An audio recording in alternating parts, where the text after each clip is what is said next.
Il-Prim Ministru Joseph Muscat flimkien mal-Kabinett qal li matul is-sena li ġejja il-Gvern se jissokta bil-ħidma tiegħu b'enfasi fuq il-prezzijiet tal-kirjiet. Dan flaqa mal-President Mary Louise Colero Preca li matula wassal l-awgurju tiegħu u tal-Gvern għas-sena l-ġdida. Dr. Muscat qal li l-Gvern se jiffoka fuq il-prezz tal-kera biex f'pajjiżna ma jkun hawn ħadd li jispiċċa bla saqaf fuq rasu. Il-Prim Ministru qal li tkabbir ekonomiku se jkun fuq nett tal-aġenda tal-Gvern biex ikompli jwettaq il-manifest tiegħu. Dr. Muscat irrikonoxxa li tkabbir ekonomiku mhux qed jintlaħaq minn kull persuna u dan jixpruna lill-Gvern biex il-ġid li qed jinħoloq jasal għand kulħadd. Il-Prim Ministru qal li qed isiru qatt ta' bidliet sinifikanti fil-pajjiż bħall-introduzzjoni tal-vot 16, miżura li se tkun qed tabbi b'responsabilità liż-żgħażagħ ta' pajjiżna.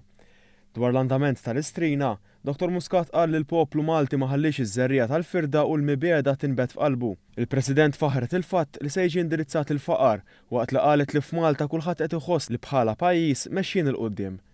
Hija saħqet li f'dan l-ambjent pożittiv issa huwa żmien opportun għal riforma kostituzzjonali. Dan waqt li appellat biex il-politiċi jagħtu widen lill-poplu biex il-Kostituzzjoni tibqa' tan-nies.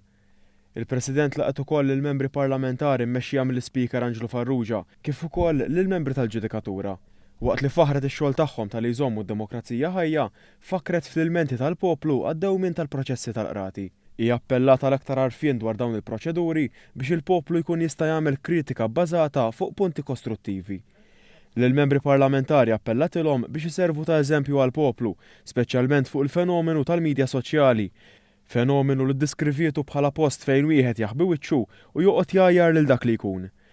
Aktar tard il-Prim Ministru fetaħ il-bibien ta' Kastilja fejn iltaqa' ma' bosta entitajiet fosthom membri mill-korpi kostitwiti. B'reazzjoni għall-awgurju tal-Speaker Angelo Farrugia, il-Prim Ministru saħaq li din is-sena kienet l-ewwel waħda fejn il-Parlament għandu pjan komplut ta' finanzi tiegħu. Dr. Muscat iltaqa' wkoll mal-amministrazzjoni tal-Partit Laburista fejn intqal li l-liġi tal-finanzjament tal-partiti kienet waħda bżonn juża u li se tiġi rfinata. Flaqa mal-Kamra tal-Kummerċ, Dr. Muscat qal li qed iħares il-qudiem biex isir qbil biex il-btajjel pubbliċi li jaqgħu fit-tmiem il-ġimgħa jingħataw lura lill-ħaddiema. Man-nisa Laburisti sostna li din is-sena se tkun waħda importanti fil-ħidma kontra traffikar tan-nisa f'pajjiżna.